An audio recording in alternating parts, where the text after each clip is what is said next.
Hi, I'm Garm1, and this is Midgardy RPG's cool crowdfunding show. Today I'm here with Austin MacKenzie. How's it going? It's going pretty good. How are you? I'm pretty well. I did pronounce that right? Yes, you did. And Cool. it probably would help if I edit my name here so that people can see who I am. You'll have like a little name thing beneath you. There we go. Alright. So you're here today to talk about Valor, is that correct? Yes. Alright, well, why don't you tell me a little bit about Valor?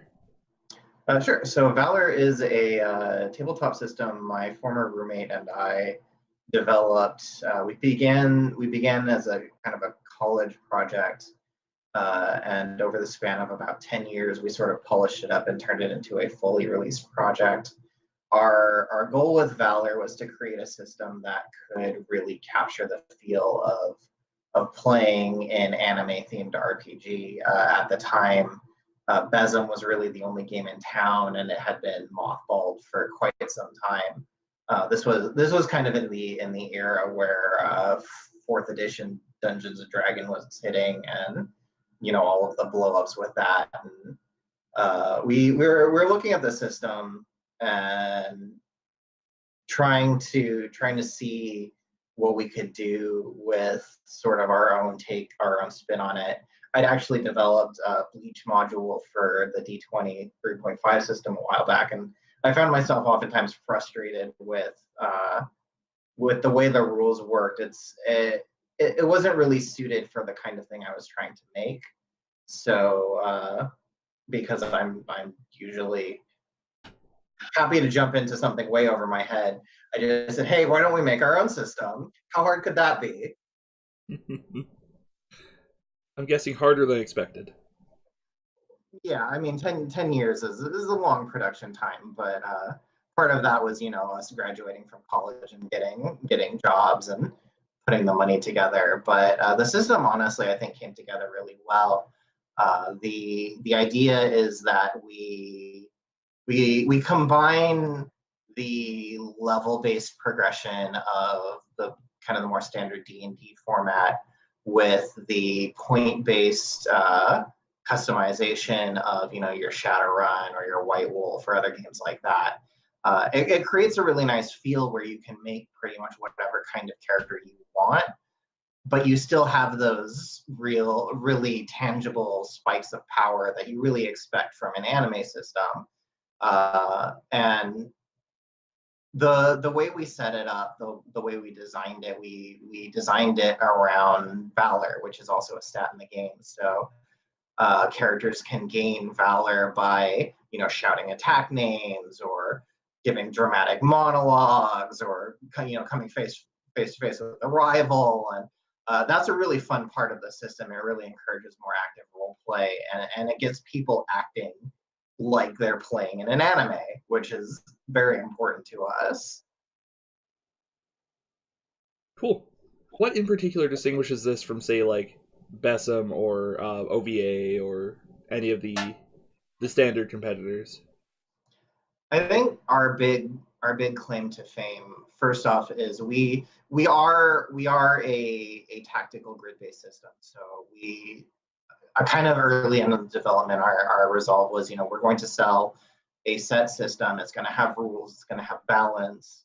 So with Valor, we did focus a lot on kind of that tactical combat that you'll see more in D&D. But on the other hand, we wanted to include the role play. We actually we tend to say that the system falls sort of in the middle of Dungeons and Dragons and Fate Core in terms of sort of that hard crunch versus the more narrative style, which from my recollection, OVA and Besem both tended to lean a bit more on the narrative side as opposed to the hard rule, Besem D20 notwithstanding.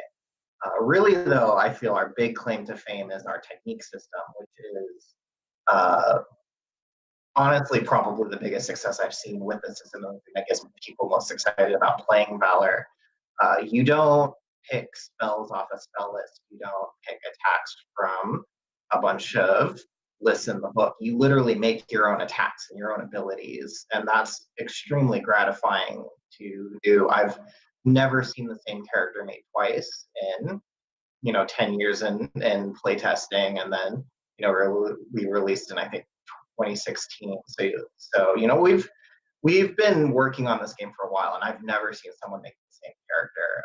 Characters are always unique. They're always very personal to the player. Even if your stat line is exactly the same, you can have a wildly different character and concept from someone else. And within that, it balances, in my opinion, and from some of the feedback we've gotten, it balances very well. You can, with minimal effort, you can create a character who will perform well in most of the circumstances that they're put into. Uh, you know, you can certainly balance your classes, if you will. You know, you might have a healer, you might have an attacker, or you could just choose not to do that, and just depending on how the party wants to set themselves up, they will still find success. Cool. That covers the core system. Why don't you tell me a little bit about Best in Class, the expansion that's currently on Kickstarter? All right, so Best in Class is our first adventure path, and with it, I'm kind of launching our first official Valor campaign setting. The idea behind the setting is a fantasy world that has reached the modern era. So you have, you know, dragons trading stocks on Wall Street and taking over companies, and you've got, you know, Fae performing K-pop to sold out audiences. We really want to kind of get that feel that you see in a number of anime settings where, you know, you have your battle schools where people learn how to be, you know, really strong fighters, and that's really where we're starting with Best in Class. Is the premise is a bunch of students who are becoming knights, who are becoming kind of trained adventurers. So you'll follow their adventures as they kind of move through their term, and, you know, do their finals and run afoul with the mafia as you do. All of that. The adventure path is really intended to be a good introduction if you're not familiar with the system, but also still fun for more experienced players. So we'll be shipping it with 10 pre-made characters. They'll have all of their level ups already set. There will be a primer on the rules, so you could just buy Best in Class. You could just get like the digital copy for $10, and you could play the entire game, the entire adventure, levels 1 through 5 or 1 through 6, depending on how you tackle side quests. Cool. Why don't you tell me a little bit more about the like nitty gritty elements of like what makes a character in Valor? Yeah, absolutely. So in Valor, the characters, I believe I mentioned this earlier, but we don't actually have, you know, character classes or preset builds or anything. You know, we allow you to make whatever you want. What defines a character is their attributes, their 5: strength, agility, spirit, mind, and guts. Usually characters will focus on 2 or possibly 3 if they're doing a specialized build of those 5 attributes, and from there that will define how your character works. So from there you'll select skills, and skills are usually passive, sometimes active abilities, and that's more of a shopping list item where, you know, you might take a skill that increases your damage potential or your health, or, you know, you might take a skill that lets you run through enemies zones without really being impeded. But you will only take that if you are an agility focused character, and the stats you choose to specialize in really sort of define how that character is going to look. Uh, and then from there, that's when you start building techniques. So the way we set up the techniques is techniques have what are called technique levels, which the maximum level of a technique is based on your character level. So as you grow stronger, you can make bigger, explosive, fancy techniques, whereas at low levels, it's a bit harder to pull off. Uh, with a technique, you'll pick a core, which kind of defines what this technique does. So, you know, I can say, I'm going to grab a damage core. That means that this technique hurts people, or I'm going to make a healing core. That means that this technique heals people. And from there, you kind of have a choice. If you increase the core power of this technique, it'll become better at doing what it does. So a higher core power damage core does more damage. Higher core power healing core heals you more. But from there, then you can attach modifiers, which really define and flavor that technique. So that's how you get things like a technique that has range on it, or a technique that shoots out in a line or has a blast, or you can have a technique where you run through your enemies and you hit every person that you move through. So there's a lot of options there, but that comes at the expense of making the technique more powerful in its base function.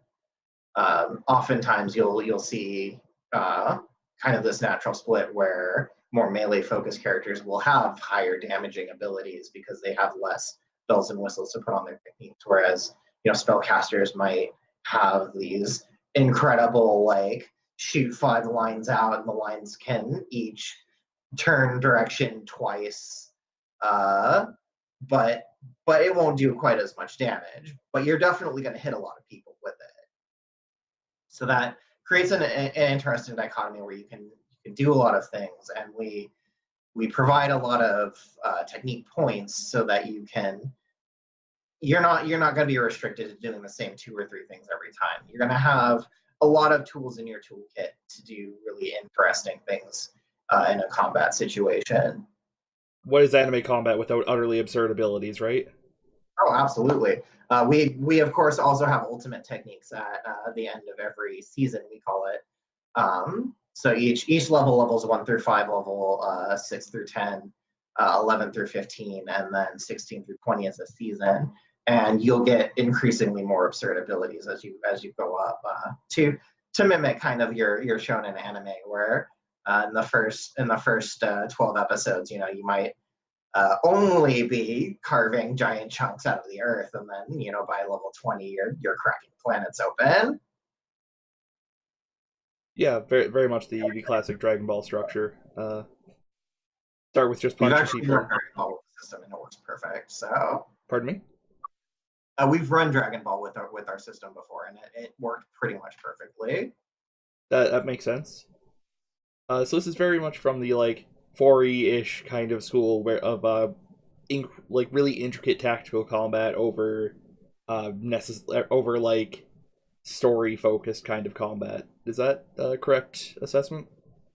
I wouldn't necessarily say that. The combat definitely is very tactical, but again, I mentioned earlier, we have the Valor system. We want you to also engage on a role play aspect with the combat and with the story. So we've developed a system, and I've seen comments to the effect of, I'm going to steal this for my game. So it's worked out pretty well. But what we call them is, we call them challenge scenes when we're working with non-combat, and then of course hybrid scenes where you have a bit of both. But the system we've adapted, we call it the meter system. So what we can do in any given scene is we can introduce a number of variables that take the form of a meter.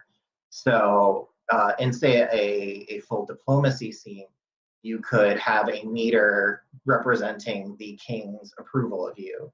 Your goal is to bring that meter up to 10, which means the king agrees with and is willing to give you what you want, but you need to avoid bringing the king's meter down to 1, which means you've made a lot of missteps and the king doesn't like you. It's not going to do what he wants. So you'll the way you influence that is you'll declare your action, your intent, and you'll describe what you're doing. And we have guidelines in the book for how the GM can interpret that. So if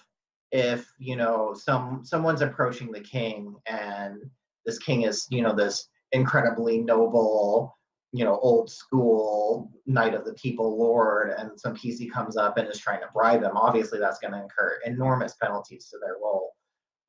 And from there, it is very creative, where the players are one, trying to appeal in the right way, and two, trying to find ways to use their strengths, use their better attributes to influence the scene.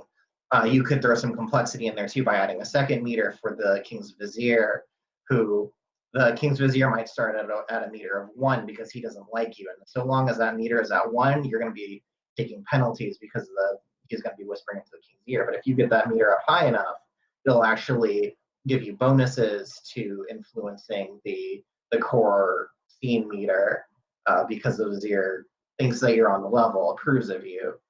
And you can fit this into a lot of different scenarios. So for example, in combat, we've had a situation where you've got the players are in this fight with this rival, but in the background, the rival's forces are attacking a keep that you're defending. So you've got a meter representing the keep's health that you need to defend that by using your challenge actions to fend off the minions while also trying to face down the enemy. It's a big part of our system is that modularity, and we want you to be able to really do what you want to do, and we try and give you the tools to do that. And whether or not you're trying to focus on a more diplomatic, challenge-focused adventure, or if you just want to kick in a door and fight some spiky-haired dudes. That's cool. I like that you're touching on mass combat there, because that is classically the bane of tabletop RPGs. A big goal with our system is to make everything simple and easily played. One of the main factors with the system too is we've designed it so that you'll definitely spend a lot of time creating your character, but once you actually get into the play of it, it should be really easy to adjudicate pretty much any scenario you want. Yeah, I have some friends who really like that kind of tactical combat with all the customization. I think they're gonna be thrilled with this. We really like hearing that, and that's been our experience. People get really excited about that tactical combat option, but also not having to spend an entire hour waiting for your turn to come up, which unfortunately does tend to be the case with some of the heavier tactical games, where the rules are just very complex, and as a result of that, it takes time to get through it. We really wanted to avoid that. Yeah, so you're kind of front loading the complexity into the character generation as opposed to the combat itself. Exactly, and that does actually have some extra benefits too, because if you the amount of time you'll spend on your character, that character will be yours. You will know that character forward and backward. So it's not, you're not like trying to flip through the book, being like, okay, so what does magic missile do again, or how does the sleep spell work again, or how do I grapple somebody? You will have created that technique yourself, so you will know exactly how it works when you and that in and of itself speeds things up a lot. Although even in our demos where people have been using pre-made characters, thankfully the game still runs really smoothly. I even if I'm bringing someone who's never played an RPG to my table before, I can usually have them knowing what they need to do and how to play their character within a single round of That's quite handy. A lot of games that's not really the case. So good on you for that one. combat. Thank you. So how did you get into tabletop gaming? So I actually, when I was younger, I started making my own tabletop RPGs, and this was before I knew D&D existed. So it was this odd because I'd read a lot of the Dragonlance books was really my favorite growing up. I read some of the Forgotten Realms, but Dragonlance was really my big thing. And from there, I don't know if just as a kid I kind of sensed that this was supposed to be a game too, or I wanted to create that experience as a game, and I started creating these extremely bad, shall never see the light of day, amateur RPGs. I cranked out easily 30 of these things, when I was in middle school or something, and early high school. And high school is actually where I found out that D&D existed. So for Christmas, I used my Christmas money to buy all of the 3.0 books, not knowing that in about 6 months later, 3.5 hit. So that was not a fun discovery, but I kind of kept on keeping on, and from there, I was in it. I was playing D&D a lot, and or at least trying to. It's always hard to get groups together, and kind of because I was the one who wanted to play the most. I was sort of the perennial dungeon master, as usually is the case. But around college, I was really just kind of tinkering with the D20 system because I wanted to do more than just play off the rules. I wanted to do anime. I wanted to do all of these crazy things that the system wasn't really built for. Yeah, I think we've all been there with the day where you realize that D&D might not do everything you want it to. Although, Lord, there's a book out for it somewhere. They're not Oh, always, yeah. absolutely. And that's just it. D20 or D&D. They're very good at what they do. I mean, you don't get to be the premier, fantasy role playing game in the world if you're not doing that right. But they have a focus, and it was around this time that I was starting to get introduced to other games. I had heard about Shadowrun. Shadowrun's kind of my white whale. I've always wanted to play it, but I've never been able to find a game where I've been able to actually play Shadowrun. But Shadowrun, and started looking to some indie RPGs. We played Returners for a bit, the Final Fantasy system, which my roommate, the co-creator, Quentin Gordon, he ran it on his computer, so he abstracted a lot of the mechanics and really ran it like a straight Final Fantasy game. So that worked out really well. But just experimenting with all of these different systems, and from there kind of discovering what we wanted to do with our own system and how we wanted to make that possible, and learn a lot from what people who've come before have done, to see what works, see what doesn't work, see where we could potentially innovate on things that people have been trying for however many years, maybe they haven't gotten right. Yeah, and anime RPG is certainly one of those. Been, hundreds of attempts. Maybe not hundreds, but at least 20. And none of them Yeah, have, definitely, yeah. definitely. And I've seen a number of them. I try and look through, not just from like kind of that competitor standpoint of God, I hope my system's better than theirs, because otherwise they're gonna beat the crap out of me. But also just too, like, I want to see what other people are doing, and like how do they what do they feel is the anime feel. Obviously, our focus is on kind of the shonen and genres with the more in your face, shout, fight, love, friendship, punching. But I know there are a number of other systems that focus more on kind of like the shoujo aspect, or some of the mystery or thriller, and it's always fascinating to see what someone's going to define as their, like, this is what anime is to me, and these are the mechanics that I think best represent what it is. So that's one of the weird quirks about otaku culture as it is that anime is a medium, not really a genre, but it does have a lot of typical elements.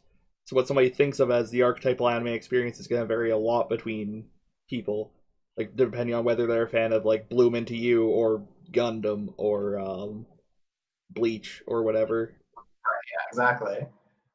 And I know we certainly we focused in on the shonen genre, but I know our goal too was to at least try and represent other genres too, and we've done that. I mean, you can do Magical Girl and Valor without any issue. My grand scheme, if I have time to sit down and write it, is to do a Phoenix Wright style adventure, which is just completely challenge scenes, because you could absolutely do it. And I want to just show people the versatility of the system, and we're not just about punching gods. You can be a put upon defense attorney too, if you really want to do that. That sounds lovely, actually. I had this I had this grand idea for an adventure, where I would run two tables at a time of the Phoenix Wright kind of prosecution and defense, sort of this PvP party thing. And I will make it someday, but I need a lot more resources to run something like that, because for like a short demo, even, like, that's just not going to fly. You need a really invested group to do it. But I think it would be a lot of fun, and we could absolutely do it with the system. That sounds incredibly hype. If you need people for that, I might be able to wrangle up a couple. I may hold you to that. And you can actually see some of the I've flirted with the concept in other adventures before. On our website, we have a few one shots. I call them extreme scenes. I'd really like to do more of them, and as I roll out the campaign setting, my hope is to do more of these where we make kind of one shot adventures. So our level one is probably our most popular demo. It's called Valor Chef. It's a spoof off Iron Chef where you go out and you murder some delicious monsters and then you cook them in a cooking battle while sabotaging the other chefs. So kind of that free for all. One of the other adventures I did is based off of the opening sequence to Final Fantasy IX, where you are a theater troupe who are also thieves. So you have part of your party is split and is performing a play to distract the nobility, while the rest of your party is running through the castle as fast as they can and looting everything that they can get their fingers on. And it all works. That's probably one of the most involved adventures I've written that's currently readily available, but it all works and it works in the system really well, and it's a lot of fun to do. Yeah, that sounds fantastic. If you ever want to run that for Midgardia, let me know. I'm sure I could get people. I would love to have some people play that. It's a two-parter. The loot the castle followed by the frantically escape while the dragons are chasing you. So if you've got a group that loves to shout, and I believe you do, uh, Yeah, we can definitely talk about that and yeah, set something up.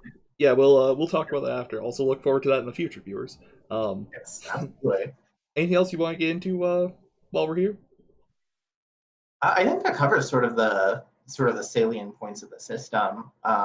Unless there's anything you want to know about, core mechanics or how it works or development, anything like that, I'm always happy to answer questions. I think that about covers it. If I get any questions in the comments, I'll pass them along to you. If Yeah, that's cool. absolutely. Yeah. All right. Well, I think that about wraps it up then. Oh, you've reached 100% funding. Congratulations, by the way. Oh yes, thank you. That was a we launched that right before we attended our local anime convention, SakuraCon, and it was exciting, but also just constant freak out the entire weekend of me like, oh god, we're getting there, but we're not there yet. Are we gonna make it? I don't know. Yeah. So Well. that's a huge load off my shoulders. I'm hoping we can hit the stretch goal since I want to make a Quinn Gordon, the co-creator, is a programmer by day, and he's created a very good character builder using the Roll20 platform, which is available for free right now. But we want to make a full character builder that can do things like spit out random builds for you based on some parameters you put, and just really take out a lot of the harder math from the pen and paper character generation to just make even that part a lot simpler and easier for the GM to run with, for the players to create characters in. That's really a big goal of ours is lowering the barrier of entry for RPGs. I've always kind of run with more unusual groups to begin with, and a lot of them are people who I've personally had to kind of walk into and help discover these kind of games because they never even heard of them before. So it's really important to me to make my game at least very accessible. That's why our price point is so low for the best in class, and it has full rules for play. I want more people to play RPGs because I love RPGs. I independently created the genre as a child, I guess, not realizing that people had already been doing it for decades, uh, and just coming and finding that, oh, these games already exist, and they're very popular, and the complexity and the work and the effort that goes into that was very very life changing for me, just making that discovery. And I want more people to have that experience of discovering this awesome hobby and having a lot of fun with it. Yeah, well, I hope this helps with that.